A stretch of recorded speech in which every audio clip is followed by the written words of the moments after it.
पास हैं, इसलिए मुनासिब होगा कि बाकी टाइम मैं उनको दूं। मुझे दो बातें as fair comment right in the beginning I must share with the house. एक तो ये कि ये कोविड-19 स्पेसिफिक सेशन अमूमी तौर पे कोविड-19 स्पेसिफिक ही रहा। जो पॉलिटिकल रेटरिक है हस्बे ज़रूरत, नजरिया ज़रूरत, उस पे जाने की ज़रूरत नहीं है, लेकिन जितनी वैरायटी आती है और डाइवर्जेंस आती है मुख्तलिफ तजावीज़ के अंदर से और मुख्तलिफ तकरीरों के अंदर से, उसमें से रोड मैप निकाला जा सकता है। Not only that I am sitting here and I have been taking notes, the Secretary of Parliamentary Affairs along with 5 other experts, they are designated to sit in my chamber, which is chamber number 113, and everybody is taking notes. I assure this honorable house that whatever suggestions have come, हम वो सारी suggestions Asad Umar साहब खुद सुनेंगे, इसके अलावा बाकी इदारों और बाकी जगह पे उनको हम पहुंचाएंगे।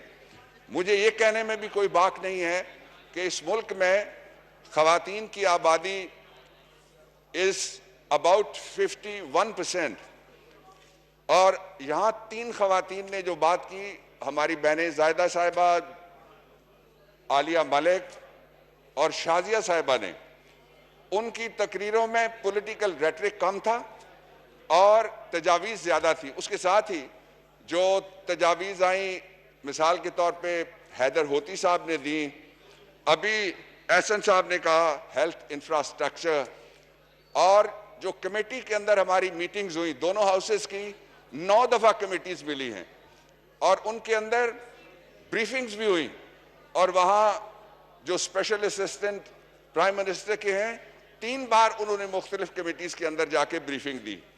और इसके बाद जब ये ऐवान इस सेशन को ख़त्म करके उठेगा, उसके बाद दरमियान में हम एक सेशन मुनक्कद करेंगे बजट सेशन से पहले, और उस सेशन के अंदर भी हम जो रिकमेंडेशंस आएंगी उनके ऊपर अगर कोई चाहेगा कि उसको ब्रीफिंग दी जाए, तो जो हेल्थ के SAPM है वो ब्रीफिंग हम उनको अभी कह देते हैं कि वो तैयारी करें उसकी। This is number 1। There are 2 more things which I'll touch, Mr. Speaker. पहला तो ये है कि पाकिस्तान की तारीख में मुशावरत का नतीजा ही था कि ये ऐसा वबा आई कि जिसके लिए हमारे 2 बॉर्डर्स अटैच थे, एक गिलगित बल्तिस्तान में से और दूसरा बॉर्डर हमारा ईरान के साथ तफ्तान में से।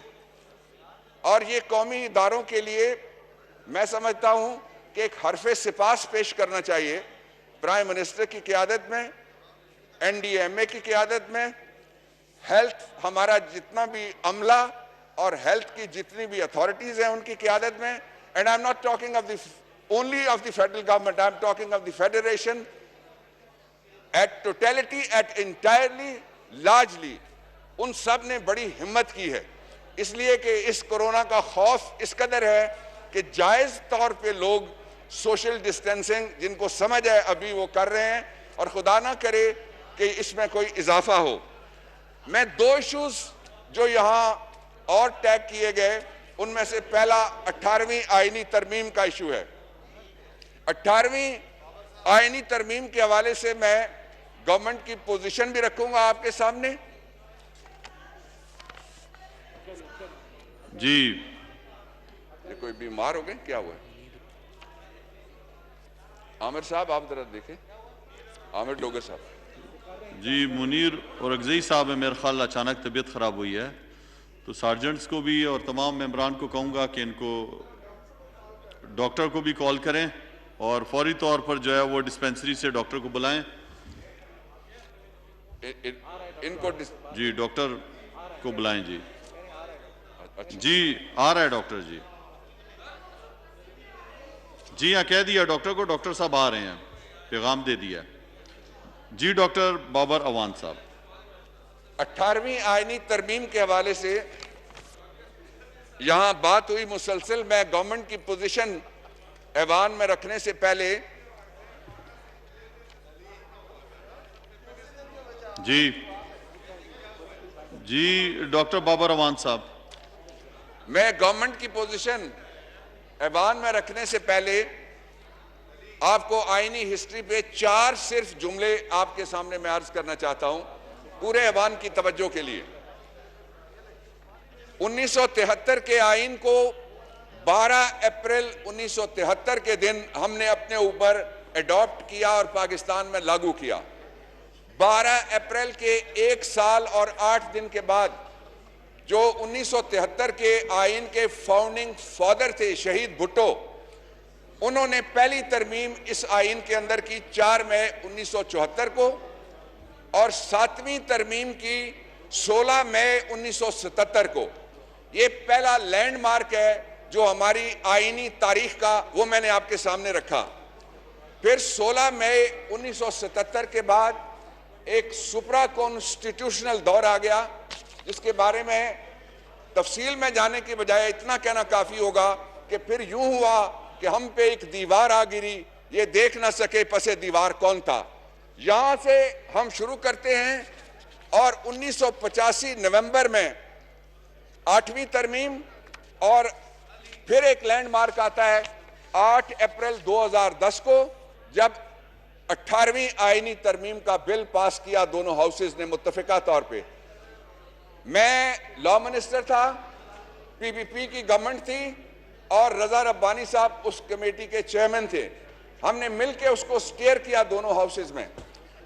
और उसके बाद की तारीख में अब आपके सामने रखता हूं कि इस हाउस ने 2 काम किए, एक आईनी तरामीम की और दूसरे आईनी तरामीम के बिल जो आपके पास जनाब स्पीकर पेंडिंग है। जो आईनी तरामीम हुई 8 अप्रैल 2010 के बाद 22 दिसंबर उसी साल 19वीं आईनी तरमीम हो गई। और उसके बाद मैं अगले लैंडमार्क पे चला जाता हूं, बाकी तफसील में मैं नहीं जाता, और वो ये है कि अगला लैंडमार्क आता है 31 मई 2018 को, जब जो अर्स्टवाइल फाटा फेडरली एडमिनिस्ट्रेटेड ट्राइबल एरियाज, उनका मर्जर किया गया प्रोविंस ऑफ केपीके में। और उसके बाद भी 13 मई 2019 को एक और ट्राइबल डिस्ट्रिक्ट्स के हवाले से ही आईनी तरमीम हुई।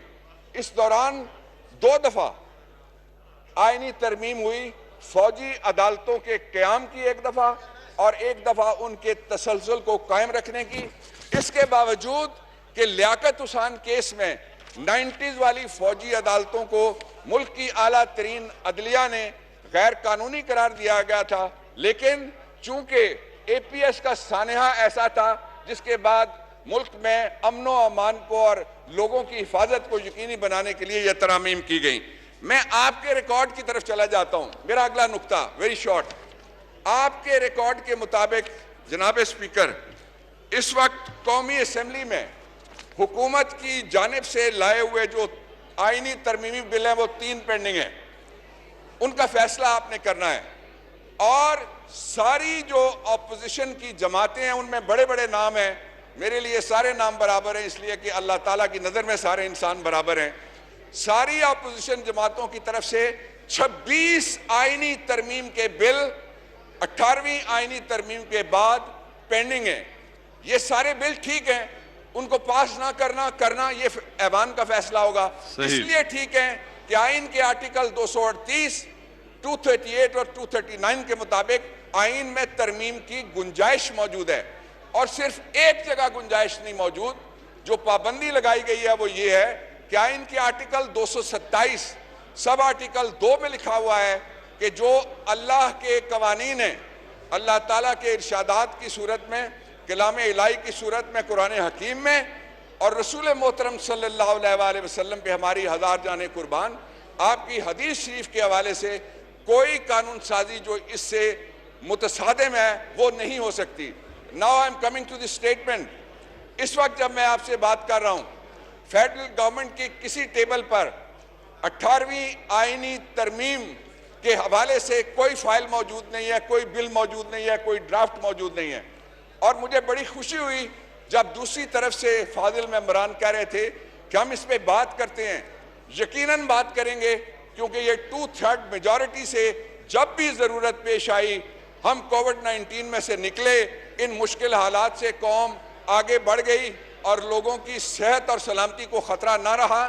तो जाहिर है जब इतनी तरामीम पहले हुई हैं और 16 बिल्स हैं जो पेंडिंग हैं सेनेट ऑफ पाकिस्तान में, इन सब को कंसोलिडेट करके कमेटी बनाई जा सकती है, जो कमेटी देखे, डिबेट करे, रिकमेंडेशन लाए और उसके मुताबिक हम आगे चलेंगे। दूसरा कानून, ये आखिरी बात मैं करने लगा हूं, दूसरा कानून ये कि जनाब नैब ऑर्डिनेंस, उस पर भी 4 लाइनें हैं तारीख की। पहला, इसाक खान ट्रिब्यूनल बीबी का एहतसाब हुआ। दूसरा, 1996 का लगारी ऑर्डिनेंस उनके दौर में आया, प्रेसिडेंशियल ऑर्डिनेंस 96 का बीबी का एहतसाब हुआ। 97 में नवाज शरीफ साहब को गवर्नमेंट मिली, 2/3 मेजॉरिटी के साथ फिर बिल आया एहतसाब एक्ट 97 और जस्टिस मुजद्दद मिर्जा साहब की जगह एक सेनेटर साहब एहतसाब के इंचार्ज थे। फिर बीबी का एहतसाब हुआ।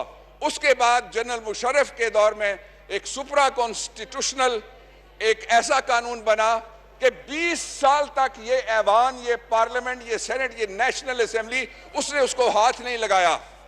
मैं आपको यकीन दिलाता हूं कि अगर किसी की विश लिस्ट पे एहतसाब बंद नहीं किया जा सकता, मेरी हो या किसी और की हो, हुकूमत की हो या अपोजिशन की हो, लेकिन जो रीजनेबल अमेंडमेंट्स हैं उनको कंसिडर करने के लिए आपकी हुकूमत हर वक्त तैयार है। उसके लिए बात करने के लिए हमारे दरवाजे हर वक्त खुले रहेंगे।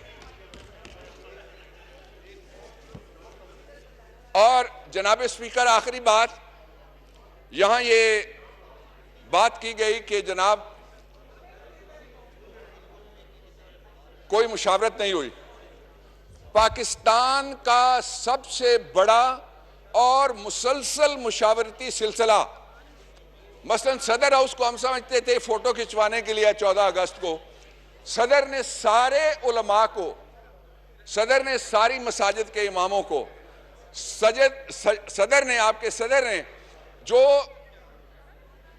जहां पे मजलिसे अज़ा पढ़ी जाती थी वहां से लेके जहां जुलूस निकलते थे सबको कॉन्फिडेंस में लिया और उन उलमा, मशाइख, पीर हज़रात, उनके मशवरे से हमने जो रोड मैप दिया उस पर अमल हो रहा है इस वक्त। एक, दूसरा, 3 कमेटियां हैं एनडीएमए के अलावा, हेल्थ के अलावा, असद उमर कमेटी के अलावा, जो मुसलसल काम कर रही हैं। यहां से मुझे वो तवक्को है जो हमने सब उन मीटिंगों में, 9 मीटिंगों में कहा कि कौम इस पार्लियामेंट की तरफ देख रही है। आज इजलास खत्म हो रहा है, कौम अब भी इस पार्लियामेंट की तरफ ही देख रही है। इसलिए कोई अच्छी खबर या कोई इत्मीनान की खबर अब हम इस वक्त अगर नहीं दे सकते तो उम्मीद की खबर कौम को जरूर देनी चाहिए कि अपने जाती, गुरोई, फरोई, सियासी उन मुफादात से ऊपर उठकर ये पार्लियामेंट उनके लिए कानून साजी करके अपना फर्ज अदा करेगी। Thank you. बहुत शुक्रिया जी। जी जनाब सलाउद्दीन अयूबी साहब।